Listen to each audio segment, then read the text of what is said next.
Hai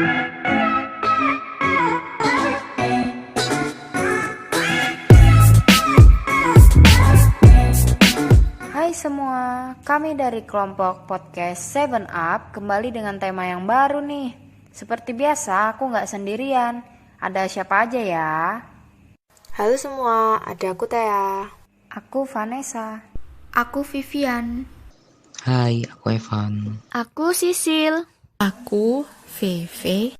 Dan aku Bridget. Langsung saja yuk kita mulai. Suatu hari, para anak muda gereja, atau yang biasa dikenal dengan sebutan OMK, sedang berkumpul bersama dan mereka tampak sangat serius. Ternyata, mereka sedang rapat untuk membahas acara yang akan mereka adakan 3 bulan lagi. Ayo kita segera mulai. Tapi sebelum itu kita doa dulu ya. Dalam nama Bapa dan Putra dan Roh Kudus, amin. Oke, kita mulai ya. Jadi sebentar lagi kan Hari Raya Paskah. Kita mau ngadain event apa nih? Gimana kalau retret pemuda aja? Kalau menurutku, jangan deh. Soalnya yang ikut cuman pemuda dan belum tentu mereka bisa semua. Iya, betul. Apa ada lagi ide dari yang lain? Aku ada ide. Gimana kalau kita bikin event yang berkaitan dengan makanan internasional? Dan acara ini dibuka untuk semua warga gereja. Ide bagus. Apakah kita cuma menjual makanan internasional? Iya, tapi agak sedikit berbeda. Jadi ini seperti pasar, tetapi ada sebagian untuk dijual dan ada sebagian untuk kita beri ke orang di jalanan, panti asuhan, atau yang lain. Hasil penjualan juga bukan untuk kita dan gereja, tetapi untuk masyarakat yang lebih membutuhkan. Berhubung sebelum Hari Raya Paskah memasuki masa Prapaskah, terlebih dahulu kita bisa melakukan aksi sosial juga. Setuju banget. Itu yang diinginkan Tuhan untuk kita anak-anak muda melayani sesama kita. Jadi gak sabar buat ngelaksanain acaranya. Jadi, apa semuanya setuju dengan ide yang ini? Setuju. Oke, kita mau adainnya di hari apa nih? Kita adakan di hari Minggu saja selesai ibadah. Tempatnya di depan gereja, kita sediain stand-stand gitu. Lalu kita akan membuka berapa stand? Gimana kalau 6 stand? Oke, kalau begitu 6 stand ya. Nanti kita juga ambil bagian dan para jemaat yang ingin berpartisipasi juga harus konfirmasi ke kita. Standnya kita kan cuma ada 3. Lalu yang lain bagaimana? Kita pakai meja saja. Oh, oke. Lalu bagaimana dengan alat pengolahannya? Setiap stand yang menyediakan kebutuhannya sendiri. Lalu, apa saja makanan internasional yang akan dijual dan dibagikan? Yang jelas banyak digemari oleh semua kalangan dan pastinya harus enak dong. Aku saranin sushi. Hehehe. Aku mau kasih masukan makanan. Ada dimsum tuh enak banget. Boleh tuh. Banyak orang yang suka. Aku saranin sih dalgona coffee yang dari Korea itu. Itu kan digemari oleh semua orang. Jadi lapar kan dengar makanan ini. Lezat deh. Ayolah, jangan terbawa oleh makanan. Ayo kita selesaikan dulu rapatnya. Baru makan seenak-enaknya. Hehehe, iya, aku saranin mango rice ya. Kalau ramen, gimana? Boleh tuh. Aku saranin kebab deh. Magnus. Oh ya, lalu yang dibagikan bagaimana? Untuk yang dibagikan, makanannya kita samakan saja. Kok dari tadi makanan oriental terus? Emang nggak mau ada makanan kontinentalnya? Makanan oriental? Makanan kontinental? Apa itu? Jadi, makanan oriental itu makanan yang berasal dari negara kepulauan seperti Jepang, Korea, Cina, dan Indonesia. Kalau makanan kontinental, yaitu makanan yang berasal dari negara Eropa, Amerika, dan Australia. Emang makanannya ada bedanya ya? Ada. Kalau makanan oriental itu terkenal dengan rempah-rempahnya, sedangkan makanan kontinental banyak menggunakan bumbu siap pakai atau bumbu kering. Oh gitu. Kalau gitu aku saranin pizza sama hamburger. Kalau aku sih saranin makanan yang sehat. Kayak misalnya makanan yang direbus atau dikukus. Kok bisa sehat? Emang kenapa? Makanan goreng dan bakar tidak sesehat makanan rebus dan kukus. Karena kalau makanan dibakar terlalu lama, bagian yang kosong bisa menyebabkan kanker. Kalau makanan digoreng, apalagi pada minyak yang terlalu panas, atau minyak yang dipakai berulang kali, juga bisa menyebabkan kanker. Oh, aku pernah dengar. Makanan yang dikukus dan direbus gizi dan vitaminnya tidak banyak yang hilang. Iya bener, contohnya kayak dimsum tadi atau tom yum. Iya, makanannya enak-enak. Tapi kita juga harus memikirkan kemasannya agar terlihat lebih menarik. Jenis kemasan kan banyak.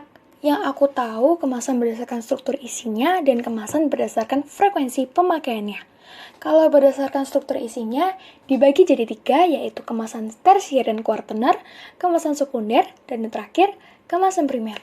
Kalau yang berdasarkan frekuensi, pemakaian juga dibagi jadi 3. Ada kemasan sekali pakai atau disposable, kemasan multi-trip, dan kemasan semi-disposable. Dari jenis-jenis kemasan tadi, kita akan pakai kemasan primer, karena bahan kemas akan langsung mewadahi makanannya, dan kemasan disposable yang sekali pakai langsung buang. Selain kemasannya, penyajian juga penting kan? Aku pernah dengar ketentuan saat menata makanan. Saus harus diletakkan terpisah di wadah yang lain, dan sebelum disajikan, makanan harus diperiksa kembali kebersihan dan peralatan makannya.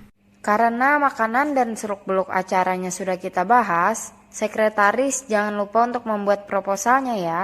Setelah perencanaan dibuat, sekretaris 1 dan 2 langsung membuat proposal kegiatan bazar dan berbagi makanan internasional. Veve, kamu kan sekretaris 2. Habis ini jangan pulang dulu ya, kita kerjakan sama-sama proposalnya. Oke, siap Kak. Tapi, aku tidak terlalu paham dengan proposal. Mohon bantuannya ya, Kak. Setelah itu, mereka membuat proposal sambil berbincang-bincang. Gini, Kak, boleh nggak jelasin tentang proposal? Proposal adalah suatu rancangan kegiatan atau kerja yang disusun secara sistematis dan terperinci sesuai standar oleh seseorang atau sekelompok peneliti untuk diajukan kepada pihak yang dikehendaki dalam mendapatkan persetujuan maupun bantuan dalam penelitiannya. Proposal ada beberapa jenis, yaitu ada proposal kegiatan, usaha, penelitian, bisnis, pameran, dan proyek. Oh, gitu ya, Kak. Nah, kalau yang kita lagi kerjakan ini kan proposal kegiatan. Nah, unsur-unsurnya apa aja sih, Kak?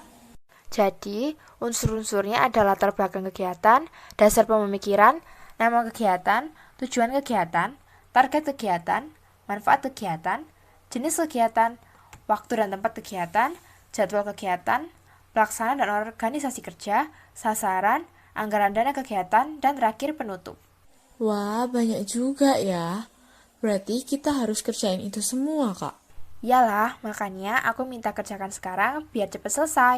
Soalnya nanti pulang-pulang pasti kita punya tugas yang lain. Gitu. Iya deh, Kak. Ayo kita lanjutkan, kita selesaikan. Mereka mengerjakan proposal itu dengan semangat sesuai dengan apa yang sudah dibahas saat rapat tadi. Tidak terasa, waktu berjalan begitu cepat dan akhirnya proposal pun selesai. Gimana proposalnya? Udah sampai mana? Sudah selesai, Ketua. Wah, kalian berdua keren. Kalau begitu, hari ini kita ajukan saja proposalnya. Baik, Ketua. Setelah menyelesaikan proposal, Ketua serta Sekretaris 1 dan 2 akan menyerahkan proposal itu kepada pihak yang mengizinkannya. Namun, mereka bingung akan menyerahkannya kepada siapa. Ketua, ini proposalnya sudah siap. Tetapi kami bingung akan menyerahkan kepada Romo atau kepada Frater. Gimana kalau Romo? Enggak ke Flutter saja, Nesa. Ke Romo aja, karena segala kegiatan paroki harus ada izin dari Romo terlebih dahulu. Oke deh, mari kita serahkan sama-sama. Mereka pun berjalan menuju ke ruangan Romo. Setelah sampai di depan ruang Romo, mereka mengetuk pintu dan Romo mempersilahkan mereka untuk masuk ke dalam. Selamat siang, Romo. Selamat siang, silakan masuk. Tangan Romo mengarahkan mereka untuk segera duduk di sofa. Ada apa, anak-anakku yang terkasih? Jadi, kedatangan kami ke sini untuk menyerahkan proposal kegiatan ini kepada Romo. Baiklah, akan saya lihat dulu. Setelah selesai dilihat, mereka pun berbincang-bincang mengenai isi proposal yang akan dijalankan ke depannya. Bisa dijelaskan lebih rinci kepada saya? Soalnya saya kurang mengerti. Begini Romo, kami dari OMK akan mengadakan kegiatan dan pasar makanan internasional dalam rangka aksi sosial menyambut Hari Raya Paskah. Dan tidak hanya itu saja, kami juga ingin memberi makanan itu kepada anak-anak di jalanan dan panti asuhan. Acara ini diadakan di hari Minggu setelah ibadah dan menggunakan stand Romo. Tidak dari OMK saja yang berpartisipasi, tetapi dari para jemaat juga berpartisipasi dengan kami. Wah, ide yang bagus. Romo setuju dan akan membantu kalian juga ya. Semangat melayani Tuhan selalu ya. Tuhan berkati. Terima Terima kasih kasih, Romo. Romo. Tuhan memberkati juga. juga. Mereka pun keluar dari ruangan Romo dengan hati yang gembira. Saat mereka keluar, ada frater yang sedang berjalan menuju ke ruangannya, tepat di samping ruangan Romo. Halo, Halo, Frater. Halo kalian semua, apa kabar? Pastinya sehat, diberkati Tuhan dong, Flutter. Iya, kita sangat bersyukur di masa-masa yang sukar ini masih diberikan Tuhan kesehatan yang luar biasa. Puji Tuhan, anak-anak masuk ke dalam yuk. Mereka pun menuruti apa yang dikatakan frater, yang sambil membukakan pintu dan melanjutkan perbincangan mereka di dalam. Flutter mau tanya dong, Iya, mau tanya apa? struktur hierarki dalam gereja Katolik yang benar itu bagaimana, Flutter? Oh, gini. Yang pertama itu pastinya Kristus, paus, uskup, imam, dan diakon. Frater, kok kaum awam nggak termasuk? Kaum awam bukan termasuk kepemimpinan hierarki ya. Kaum awam itu adalah mereka yang karena sakramen baptis, ekaristi, dan karisma terlibat untuk membantu para hierarki dalam tugas kepemimpinannya. Jadi, segala hal yang berkaitan dengan kepemimpinan paroki, itu kaum awam atau kita sebagai OMK wajib untuk menginformasikan kepada pimpinan kita terlebih dahulu, yaitu Romo Paroki, agar struktur keorganisasian gereja itu menjadi jelas. Oh, gitu aja ya, Flutter. Frater, aku juga ada pertanyaan. Hubungan awam dan hierarki yang sesungguhnya apa, Frater? Hubungan hierarki dan awam itu sama, yaitu mewujudkan kerajaan Allah. Hierarki dan awam saling melengkapi, memperkaya, dan saling menghargai hidup sesama. Oh, jadi begitu. Terima kasih atas infonya. Setelah persiapan yang matang dan menghabiskan cukup banyak waktu, segala sesuatu yang berhubungan dengan acara festival makanan, akhirnya hari yang ditunggu-tunggu pun tiba. Selamat pagi semua. Senang sekali ya kita bisa berkumpul di sini untuk mengadakan acara Festival Makanan 2021. Di sini kalian bisa membeli berbagai jenis makanan internasional, mulai dari sushi, ramen, dan lain sebagainya. Kalian pasti sudah penasaran kan sama menunya? Oke, tanpa berlama-lama lagi, kita langsung mulai aja ya acaranya. Selamat bersenang-senang. Ayo semua, dibeli susinya. Dijamin enak loh. Sushi yang kami jual memiliki cita rasa yang gurih, manis, dan asin.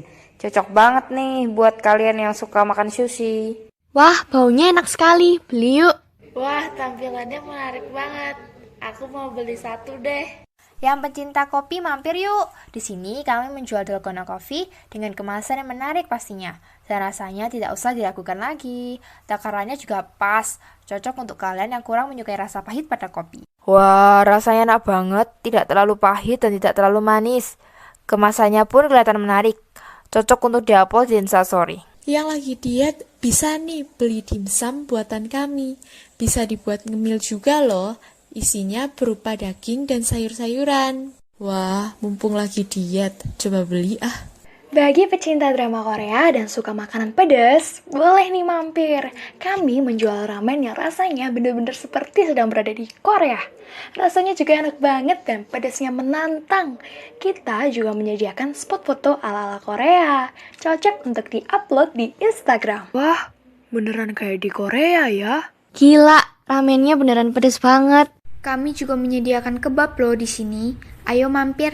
Wah, makanan di sini enak-enak ya. Kita cari minum yuk. Pengennya seger-seger nih. Itu Thai tea. Au, dingin. Kalau dipikir-pikir, tadi tangan aku menghindar dengan sendirinya pas kena dingin. Kok bisa ya? Karena otak menerima rangsangan. Dengan cepat juga tangan menerima informasi dari otak dan membuat tangan kita menjauh dari gelas. Itu semua bisa terjadi karena kita punya sel saraf yang dapat menyalurkan sinyal dari otak ke tubuh dan sebaliknya. Lalu gimana cara kerja lidah? Kok bisa kita merasakan rasa manis, asin, pahit, dan pedas? Nah, kalau cara kerja lidah yaitu makanan yang memiliki rasa masuk ke dalam mulut menuju papila, kemudian diteruskan menuju saraf gustatory, selanjutnya menuju medula oblongata, kemudian diteruskan kembali menuju talamus, dan yang terakhir diteruskan menuju otak. Oh, jadi gitu. Makasih penjelasannya. Setelah seharian mengadakan acara tersebut, seperti yang sudah mereka bahas, mereka pergi untuk membagi-bagikan makanan mereka ke orang-orang sekitar yang kurang mampu dan ke panti asuhan. Dan tentu saja, kegiatan berjalan dengan lancar dan para pengunjung menikmati acaranya. Wah, udah selesai aja podcast kali ini. Cepet banget sih. Gak kerasa deh, pembahasannya seru banget soalnya. Semoga pembahasan podcast kali ini juga dinikmati para pendengar semuanya. Oke, tungguin kita di karya selanjutnya ya. Jangan lupa like, comment, share, and subscribe.